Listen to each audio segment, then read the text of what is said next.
Bismillahirrahmanirrahim. Innal hamdalillah nahmaduhu wa nasta'inuhu wa nastaghfiruhu wa na'udzu billahi min shururi anfusina wa min sayyiati a'malina. Man yahdihillahu fala mudilla lahu wa man yudlilhu fala hadiya lahu. Wa ashhadu an la ilaha illallah wa ashhadu anna Muhammadan abduhu wa rasuluhu. Ya ayyuhalladhina amanu ittaqullaha haqqa tuqatih fala tamutunna illa wa antum muslimun.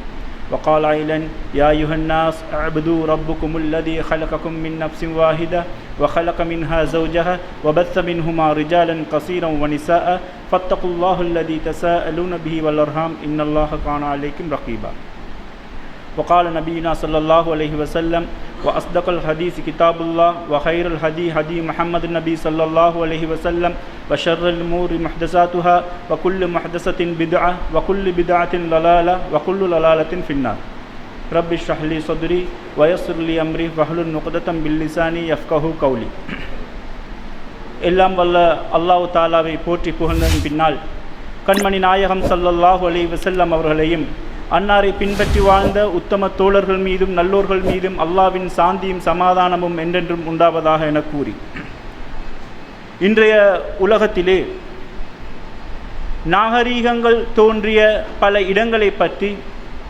வரலாற்று ஆய்வாளர்கள் அதிகமாக பேசுகின்றார்கள்.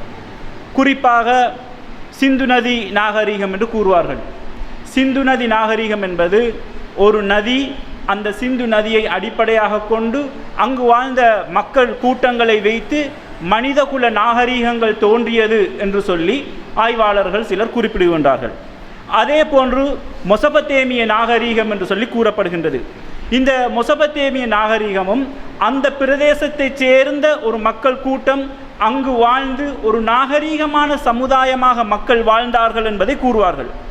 அதே போன்று சீனாவில் குவாங்கோ பள்ளத்தாக்கில் குவாங்கோ நதி அருகில் உருவாக்கப்பட்ட ஒரு நாகரீகம் குவாங்கோ நதி நாகரீகம் என்று சொல்லி அதை பற்றி ஆய்வாளர்கள் அதிகமாக பேசுவார்கள். அதே போன்று மொஹஞ்சதாரோ ஹரப்பா நாகரீகம் என்று சொல்லி ஆய்வாளர்கள் வரலாற்றில் பல நாகரீகங்களை அடுக்கடுக்காக எடுத்து கூறி மனிதர்கள் அந்த நாகரீகங்கள் தோன்றிய இடத்தில் உலக மக்களுக்கு ஒரு நாகரீகம் அங்கு வளர்ச்சி அடைந்தது, அதன் மூலமாகத்தான் மனித சமுதாயம் நிலைத்து நிற்கின்றது என்று சொல்லக்கூடிய ஒரு செய்தியை வரலாற்று ஆய்வாளர்கள் குறிப்பிடுகின்றார்கள். குறிப்பாக நாகரீகங்கள் பற்றி ஆய்வு செய்யக்கூடிய வரலாற்று ஆசிரியர்கள் இது தொடர்பாக கூடுதலான கவனத்தை செலுத்துவார்கள். பொதுவாக எமது நாட்டில் உள்ள வரலாற்று பாட புத்தகங்களிலும் இந்த நாகரீகங்கள் சம்பந்தமாக குறிப்பிடப்பட்டிருக்கும். ஆனால் அனைவரும் சிந்திக்க தவறிய, அனைவரும் ஆய்வு செய்ய தவறிய மிக முக்கியமான ஒரு நாகரீகம்தான் உலக மனித குல வரலாற்றில் ஆரம்ப மனிதனாக தோன்றிய ஆதம் அலைஹிஸ்ஸலாம் அவர்கள். அந்த ஆதம் அலைஹிஸ்ஸலாம் அவர்கள் மக்காவிலே இருந்து காபத்துல்லாவை அல்லாவை வணங்குவதற்காக, அந்த இடத்தில் அவர்கள் வாழ்ந்த வீடாக அல்லாவை வணங்குவதற்காக கட்டப்பட்ட அந்த வீடும் அதனோடு தோன்றிய நாகரீகங்கள் பற்றிய வரலாற்றையும் எந்த ஒரு வரலாற்று புத்தகங்களிலும் நாகரீகம் தோன்றிய ஒரு இடமாக யாருமே பார்ப்பதில்லை. அந்த பார்க்கப்படாத அந்த வெளிச்சத்தை இந்த இடத்தில் நான் உங்களுக்கு சொல்லுவது சால பொருத்தமாக இருக்கும் என்று நினைக்கின்றேன். ஆதம் அலைஹிஸ்ஸலாம் அவர்கள் மனித குலத்தின் முதலாவது ஒரு மனிதர். அல்லாஹ்வை வணங்குவதற்காக முதலாவது கட்டப்பட்ட ஆலயம் கஅபா, அதனை பற்றி அல்லாஹ் தஆலா அல் குர்ஆனிலே கூறும் பொழுது இன்ன அவ்வல பைத்தின் வுலிஅ லின்னாஸி லில்லதி பிபக்கத முபாரகன் வஹுதன் லில் ஆலமீன் என்று அல்லாஹ் தஆலா கூறுகின்றான். மனிதர்கள் அல்லாஹுவை வணங்குவதற்கு அமைக்கப்பட்ட முதல் வீடு பக்காவில் உள்ளது. அது பரக்கத் செய்யப்பட்டதாகவும் அகிலத்தாருக்கு நேர்வழியாகவும் இருக்கின்றது என்று சொல்லி அல்லாஹ் தஆலா அல் குர்ஆனிலே கூறுகின்றான். ஆக உலகத்தில் முதலாவது ஆதம் அலைஹிஸ்ஸலாம் அவர்களால் கட்டப்பட்ட கஅபா தான் நாகரீகங்கள் வளர்வதற்கு முதலாவதாக கட்டப்பட்ட ஒரு கட்டிடமாகவும் காணப்படுகின்றது என்பதை நாங்கள் நினைவில் வைத்துக் கொள்ள வேண்டும். நபிகள் நாயகம் ஸல்லல்லாஹு அலைஹி வஸல்லம் அவர்கள் கூறியதாக அபூதர் ரலியல்லாஹு அன்ஹு அவர்கள் அறிவிக்கக்கூடிய ஹதீஸ் புகாரியிலே 3366வது ஹதீஸாக பதியப்படுகின்றது. அபூதர் ரலியல்லாஹு அன்ஹு அவர்கள் சொல்கின்றார்கள், நான் நபி ஸல்லல்லாஹு அலைஹி வஸல்லம் அவர்களிடத்தில் பூமியில் அமைக்கப்பட்ட முதலாவது பள்ளிவாயல் எது என்று கேட்டேன். அதற்கு நபி ஸல்லல்லாஹு அலைஹி வஸல்லம் அவர்கள் மஸ்ஜிதுல் ஹராம் என்று கூறினார்கள், அதாவது காபத்துல்லாவை கூறினார்கள். பிறகு எது என்று கேட்டேன். அல் மஸ்ஜிதுல் அக்ஸா என்று கூறினார்கள். இந்த இரண்டுக்கும் இடைப்பட்ட காலம் எவ்வளவு காலம் இடைவெளி இருந்தது என்று கேட்டேன். சுமார் 40 ஆண்டுகள் என்று சொல்லி நபி ஸல்லல்லாஹு அலைஹி வஸல்லம் அவர்கள் அந்த இடைவெளியை குறிப்பிட்டார்கள் என்று சொல்லி அபூதர் ரலியல்லாஹு அன்ஹு அவர்கள் அறிவிக்கக்கூடிய ஹதீஸ் புகாரியிலே பதிவாகி உள்ளது. ஆக முதலாவதாக உலக நாகரிகங்களில் கட்டப்பட்ட ஒரு கட்டிடம் இருக்கும் என்றால் அது கஅபாவா தான் இருக்கும். அந்த இடத்தில் தான் முதலாவது மனிதர் தோன்றினார். அந்த தோன்றிய மனிதர் குலத்தில் தான் முதலாவது நாகரிகம் வளர்ந்தது என்பதை நாங்கள் நினைவில் வைத்துக் கொள்ள வேண்டும். இப்படி ஆதம் அலைஹிஸ்ஸலாம் அவர்களால் கட்டப்பட்ட இந்த பள்ளிவாயல் காபத்துல்லாவானது நூஹ் அலைஹிஸ்ஸலாம் அவர்களது காலத்தில் ஏற்பட்ட வெள்ளப்பிரளயத்தினால் அது சிதைவடைந்தது. நூஹ் அலைஹிஸ்ஸலாம் அவர்களது காலத்திலே நபி நூஹ் அலைஹிஸ்ஸலாம் அவர்கள் அந்த பாலைவன மண்ணிலே அல்லாஹ்வின் கட்டளைக்கு ஏற்ப ஒரு கப்பலை கட்டினார்கள். அந்த கப்பலை செய்யும் பொழுது அங்கிருந்த மக்கள் எல்லோரும் நூஹ் அலைஹிஸ்ஸலாம் அவர்களை பார்த்து கேலி செய்தார்கள், கிண்டல் செய்தார்கள். இந்த பாலைவன மண்ணிலே ஒரு கப்பலை செய்கிறீங்களே, இதனால் இருக்கக்கூடிய பயன்தான் என்ன என்று அவர்கள் கேலி கிண்டல் செய்தார்கள். அல்லாஹ் தஆலா அந்த சமுதாயத்தில் வானை பிளக்கும் அளவுக்கு மழையை பொழிய செய்தான். பூமியிலிருந்து பிளந்து ஊற்றுக்களை ஏற்படுத்தி அந்த நகரம் முழுவதும் முழுமையாக நீரை கொண்டு நிரப்பி அந்த மக்களை நீரில் மூழ்கடித்து அழிக்கப்பட்ட வரலாற்றை நாங்கள் அல் குர்ஆனிலே பார்க்கின்றோம். ஆக நூஹ் அலைஹிஸ்ஸலாம் அவர்களது காலத்தில் ஏற்பட்ட வெள்ளப்பிரளயத்தினால் இந்த காபத்துல்லா பாதிப்படைந்ததாக வரலாற்றாசிரியர்கள் குறிப்பிடுகின்றார்கள். அதன் பிறகு இப்ராஹிம் அலைஹிஸ்ஸலாம் அவர்களும் அவரது மகன் இஸ்மாயில் அலைஹிஸ்ஸலாம் அவர்களினால் தான் இந்த காபத்துல்லா புனர் நிர்மாணம் செய்யப்பட்டது. அல்லாஹ்வின் கட்டளைப்படி இப்ராஹிம் அலைஹிஸ்ஸலாம் அவர்கள் பலஸ்தீனிலிருந்து மக்காவுக்கு வருகை தந்து இஸ்மாயில் அலைஹிஸ்ஸலாம் அவர்களோடு சேர்ந்து தான் இந்த காபத்துல்லாவை மீள புனர் நிர்மாணம் செய்தார்கள். ஆனால் நம்மில் அதிகமானாக்கள் நினைச்சு வச்சுக் கொள்ளக்கூடிய செய்தி என்னவென்றால், இப்ராஹிம் அலைஹிஸ்ஸலாமும் இஸ்மாயில் அலைஹிஸ்ஸலாமும் சேர்ந்து தான் இந்த காபத்துல்லாவை கட்டினார்கள் என்று. அவர்கள் 2 பேரும் சேர்ந்து புனர் நிர்மாணம் செய்தார்கள். ஆனால் முதலாவது அந்த காபத்துல்லாவை கட்டியது நபி ஆதம் அலைஹிஸ்ஸலாம் அவர்கள் என்பதை நாங்கள் நினைவில் வைத்துக் கொள்ள வேண்டும்.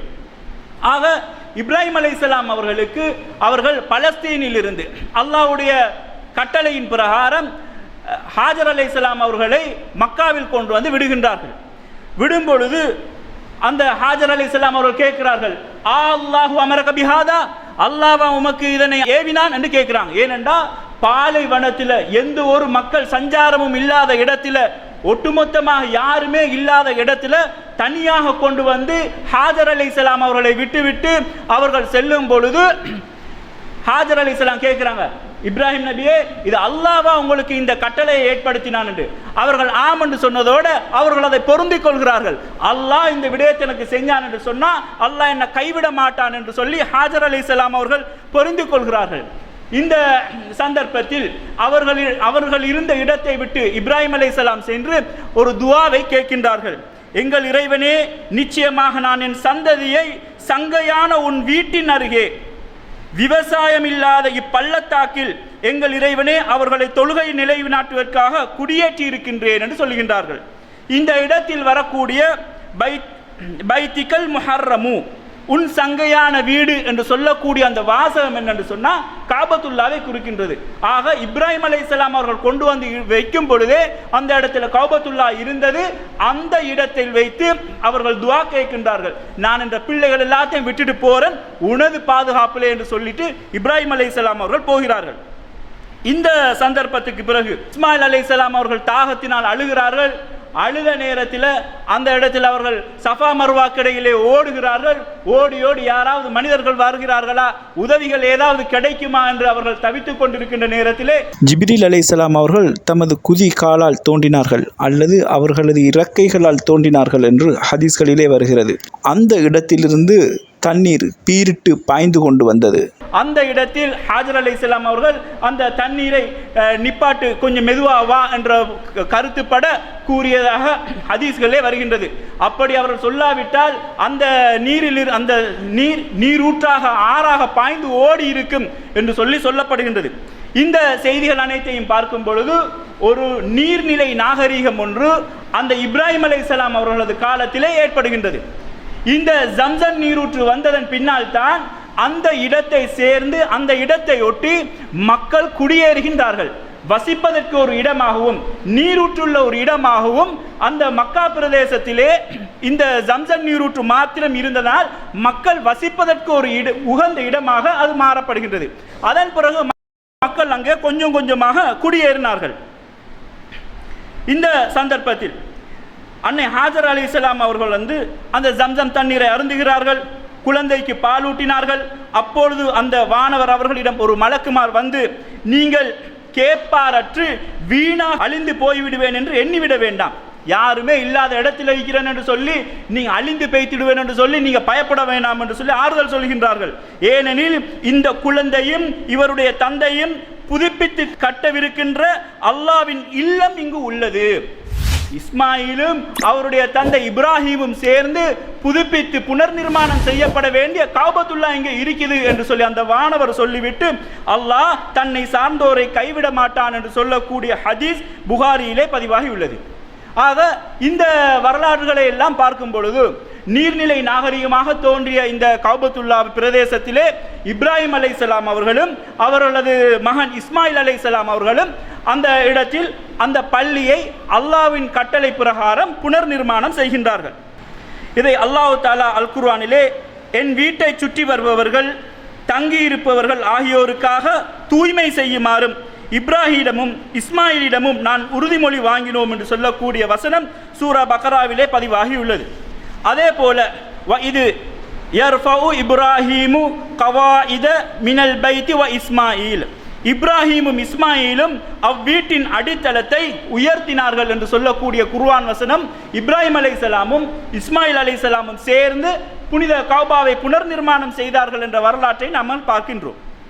இப்ராஹிம் அலைஹிஸ்ஸலாமும் இஸ்மாயில் அலைஹிஸ்ஸலாமும் வாழ்ந்து முடிந்த அந்த சமுதாயம் தாண்டி கிட்டத்தட்ட 2000 வருடங்களுக்கு பின்னால் தான் குசா கோத்திரத்தைச் சேர்ந்த அம்ர் இப்னு லுஹை என்று சொல்லக்கூடிய நபர் கஅபத்துல்லாவுக்குள் சிலையை கொண்டு வந்து வைக்கின்றார். இப்ராஹிம் அலைஹிஸ்ஸலாம் இஸ்மாயில் அலைஹிஸ்ஸலாம் அந்த சந்ததிகள் எல்லாம் வாழ்ந்து முடிந்து 2000 வருடங்களுக்கு பின்னால் தான் கஅபத்துல்லாவுக்குள் சிலை வணக்கம் ஏற்படுகின்றது.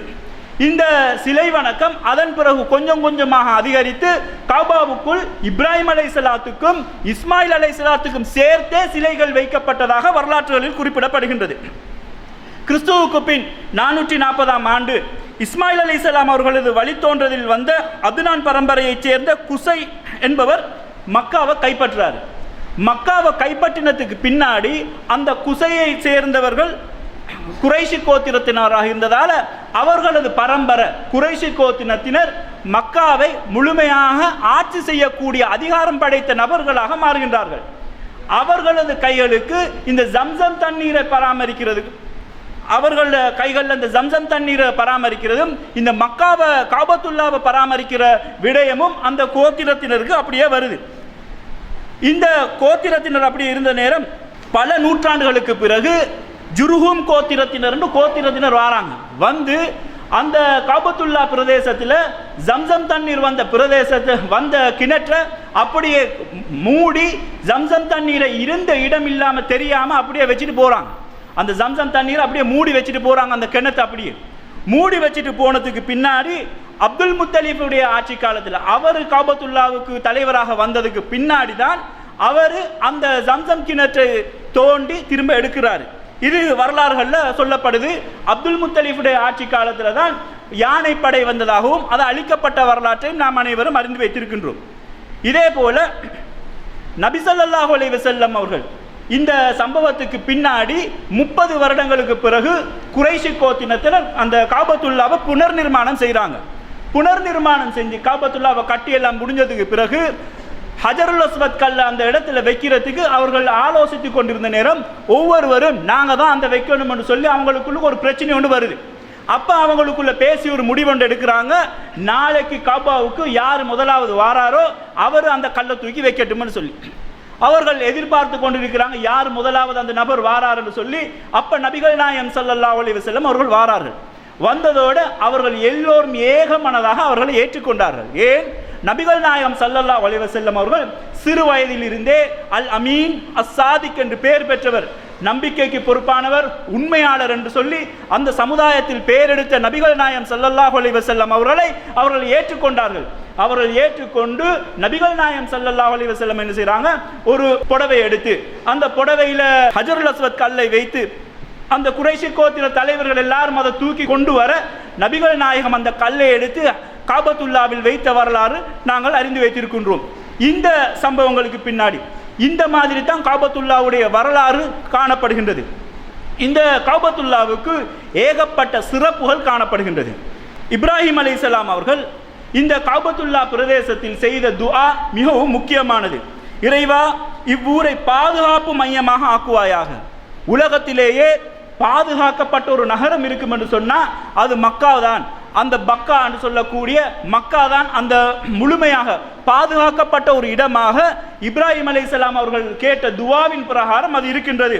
இவ்வூரில் அல்லாஹ்வையும் இறுதி நாளையும் நம்பியோருக்கு கனிகளை நீ வழங்குவாயாக என்று இப்ராஹிம் அலைஹிஸ்ஸலாம் அவர்கள் கூறிய போது, என்னை மறுப்போருக்கும் சிறிது காலம் வசதிகள் அளிப்பேன், பின்னர் அவர்களை நரக வேதனையில் தள்ளுவேன், சேருமிடத்தில் அது மிகவும் கெட்டது என்று அல்லாஹ் கூறினான் என்று சொல்லக்கூடிய குர்ஆன் வசனம் அல் குர்ஆனிலே சூரத்துல் பக்கராவிலே 126வது வசனமாக வருகின்றது.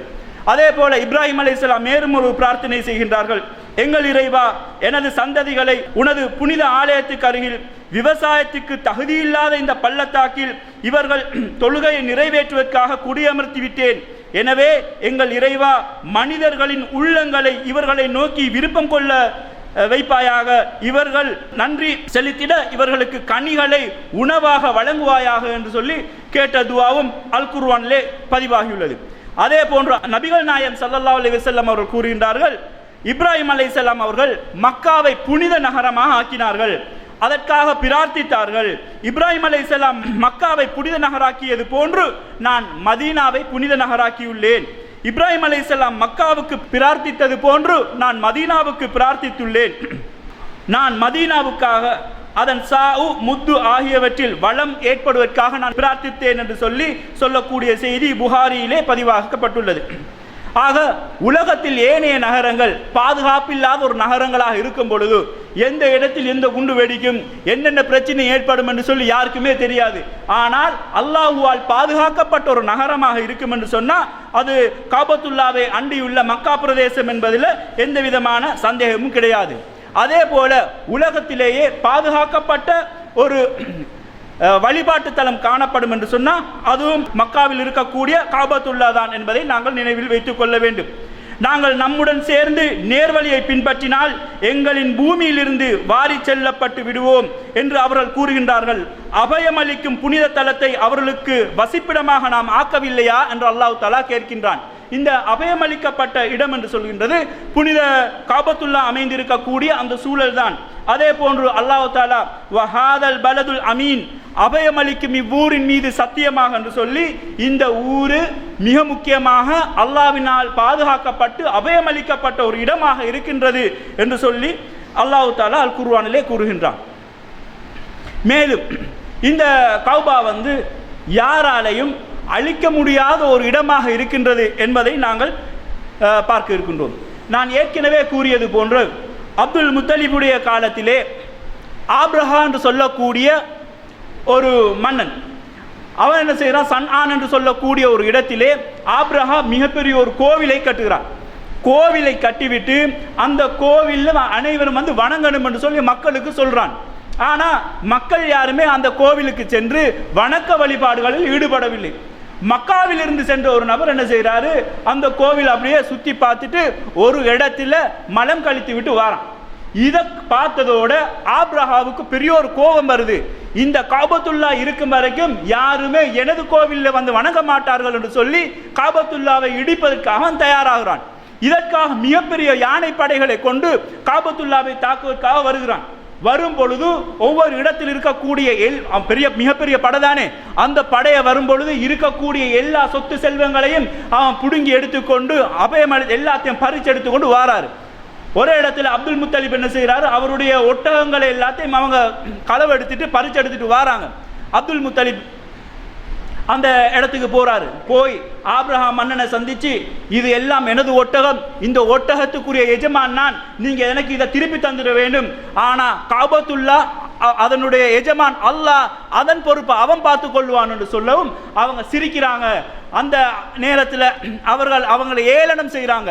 காபத்துல்லா இந்த கல்லால் கட்டப்பட்ட இடத்தை பாதுகாக்கிறதுக்கு அல்லாஹ் வருவானா என்ற மாதிரி அவங்களோட நக்கல் நையாண்டிகள் காணப்பட்டுச்சு. அதன் பிறகு அடுத்த நாள் அவங்க அந்த யானை படைகளை கொண்டு வந்து காபத்துல்லாவை உடைப்பதற்காக வேண்டி அவர்கள் 4 பக்கமும் வந்து அந்த யானைகளை கொண்டு வந்து தகர்க்கிறதுக்காக முயற்சி செய்கிறாங்க. ஆனால் அந்த இடத்துல யானைகள் அந்த இடத்தை விட்டு ஒரு அடி முன்னுக்கு போகல. காபத்துல்லாவோட நிழலை கூட அவர்களுக்கு தாண்ட கிடைக்கல. அந்த நேரத்தில் அல்லாஹ் தஆலா பறவைகளை அனுப்பி சிறிய பறவைகள் அந்த பறவைகளோட சொண்டுகளையும் கால்களையும் சுடப்பட்ட கற்களை கொண்டு ஆபிரகாவுடைய படைக்கு போடுகின்றான். அந்த கற்கள் விழுந்த நேரத்திலே அந்த ஒட்டுமொத்த படையும் சப்பி துப்பின வைக்கோலை போல, ஒரு கரும்பை சப்பி துப்பினா எப்படி ஒரு சக்கை இருக்குமோ அந்த மாதிரி சக்கைகளாக அவர்கள் மாறினார்கள் என்று சொல்லி அல்லாஹ் தஆலா அல் குர்ஆனிலே சூரத்துல் ஃபீல் முழுமையாக இந்த 4-5-6-7 வசனம் தான் இருக்குது. அந்த ஒட்டுமொத்த வசனத்திலையும் இந்த சம்பவத்தை குறிப்பிட்டு காட்டுகின்றான். ஆக காபத்துல்லாவை யாராலையும் அழிக்க முடியாது என்ற ஒரு செய்தியையும் கியாமத் நாள் வரைக்கும் அது அல்லாஹ்வுடைய பாதுகாப்பில் இருக்கும் என்றதையும் நாங்கள் பார்க்கின்றோம். நபிகள் நாயகம் ஸல்லல்லாஹு அலைஹி வஸல்லம் அவர்கள் கூறினார்கள், வானங்களையும் பூமியையும் படைத்த நாள் முதல் அல்லாஹ் இந்த ஊரை புனிதப்படுத்தியிருக்கின்றான். அவன் புனிதப்படுத்திய காரணத்தினால் மறுமை நாள் வரையும் இது புனிதமான இடமாக இருக்கும் என்று சொல்லி நபிகள் நாயகம் ஸல்லல்லாஹு அலைஹி வஸல்லம் அவர்கள் கூறியிருக்கின்றார்கள். ஆகவே காபத்துல்லாவை யாராலும் இறுதி நாள் வரைக்கும் அழிக்க முடியாது என்ற செய்தியை நாங்கள் நினைவில் வைத்துக் கொள்ள வேண்டும். காபத்துல்லா இருக்கக்கூடிய இடத்தையும் அந்த பிரதேசத்திலும் எந்த ஒரு பொருளையும் நாங்கள் வேட்டையாட முடியாது, கொலை செய்ய முடியாது, உயிர்களை பறிக்க முடியாது, மரங்களை வெட்ட முடியாது போன்ற அதிகமான சட்டங்களை நபிகள் நாயகம் ஸல்லல்லாஹு அலைஹி வஸல்லம் அவர்கள் ஏற்படுத்தி வைத்திருக்கின்றார்கள். ஏனென்றால் அந்த அளவுக்கு அது புனிதமான ஒரு இடமாகவும் அமைதியான இடமாகவும் காணப்படுகின்றது. காபத்துல்லா அழிக்கப்படக்கூடிய ஒரு நேரம் வரும். அந்த நேரம் வரும் பொழுது மறுமை நாளுடைய அடையாளமாகத்தான் அது இருக்கும் என்பதை நாங்கள் நினைவில் வைத்துக் கொள்ள வேண்டும். எப்படி என்று சொன்னால், ஒரு படை வரும், அந்த படை முழுக்க காபத்துல்லாவை அழிப்பதற்காக வரும் பொழுது அல்லாஹ் தஆலா மறுமை கிட்டையாகிற நாள்களில் நடக்கக்கூடிய செய்தி இது. அந்த படை அப்படியே பூமியில் இழுத்து கொள்வான்னு சொல்கிறாங்க. அப்போ சஹாபாக்கள் அங்கிருந்தவர் கேட்குறாங்க, யா ரசூலுல்லாஹ், அந்த இடத்தில் அந்த படை தவிர்ந்த மற்ற மக்களும் இருப்பாங்க, கடை வீதிகள் இருக்கும், அவர்கள் எல்லோரும் சேர்ந்தா பூமிகளுக்கு போவாங்கன்னு கேட்கும் பொழுது, ஆம், எல்லாரும் சேர்ந்து தான் போவாங்க. யார் யாரும் என்னென்ன எண்ணத்தில் இருந்தாங்களோ அந்த எண்ணத்துக்கு ஏற்ப அவர்களுக்கு கூலிகள் வழங்கப்படும் என்ற கருத்தின் அடிப்படையில் வரக்கூடிய செய்திகள் எல்லாமே காபத்துல்லா ஒரு நேரத்தில் இடிக்கப்படும். அதே போன்று வளைந்த கால்களை கொண்ட சிறிய கண்களை கொண்ட ஒரு கூட்டத்தினர் வந்து காபத்துல்லாவை ஒவ்வொரு கல்லாக கலட்டக்கூடியதை நான் பார்த்து கொண்டு இருக்கின்றேன் என்று சொல்லப்படக்கூடிய ஹதீஸ்கள் எல்லாமே காபத்துல்லா மறுமை நாளில் அழிக்கப்படும் என்ற விஷயத்தை நாங்கள் நினைவில் வைத்துக் கொள்ள வேண்டும். இந்த காபத்துல்லா உடைக்கப்பட்டால் அது இறுதி நாளில் தான் அந்த செய்திகள் அந்த நிகழ்வுகள் நடைபெறும் என்பதை நாங்கள் தெரிந்து வைத்துக் கொள்ள வேண்டும். அதே போன்று இன்னொரு மிக முக்கியமான சம்பவம் என்னவென்றால், காபத்துல்லாவை சூழ இருக்கக்கூடிய இந்த புனிதமான இடத்திலேயே அலி ரலியல்லாஹு அவர்களுக்கு பிறகு வந்த ஆட்சியாளர்கள் ஆட்சிகளை கைப்பற்றுவதற்காக காபத்துல்லா இருக்கக்கூடிய பிரதேசங்களில் கொலைகள் செய்திருக்கின்றார்கள். அதே போன்று யுத்தங்கள் நடைபெற்றிருக்கின்றன. குறிப்பாக ஹஜ்ஜாஜ் பின் யூசுப் என்று சொல்லக்கூடிய ஆட்சியாளன் அந்த பிரதேசத்தை சேர்ந்த மக்களுக்கு மிக கொடுங்கோலனாக நடந்து கொண்டவன். இந்த இடத்தில் இருக்கக்கூடிய ஆட்சியாளர்கள் என்னிடம் வந்து சரணடையாவிட்டால் காபத்துல்லாவை நான் உடைத்து விடுவேன் என்று கூறிய அளவுக்கு மிக கொடூரமாக நடந்த வரலாறுகளும் காணப்படுகின்றது. எது எப்படி இருந்தாலும் அல்லாஹ் தஆலாவின் பாதுகாப்பும் அந்த மக்களுக்கும் அந்த பிரதேசத்துக்கும் காபத்துல்லாவுக்கும் காணப்படுகின்றது என்பதனை கூறி எனது ஜும்மாவை முடித்துக் கொள்கிறேன். வாஹிர் தஅவானா அல்ஹம்துலில்லாஹி ரப்பில் ஆலமீன்.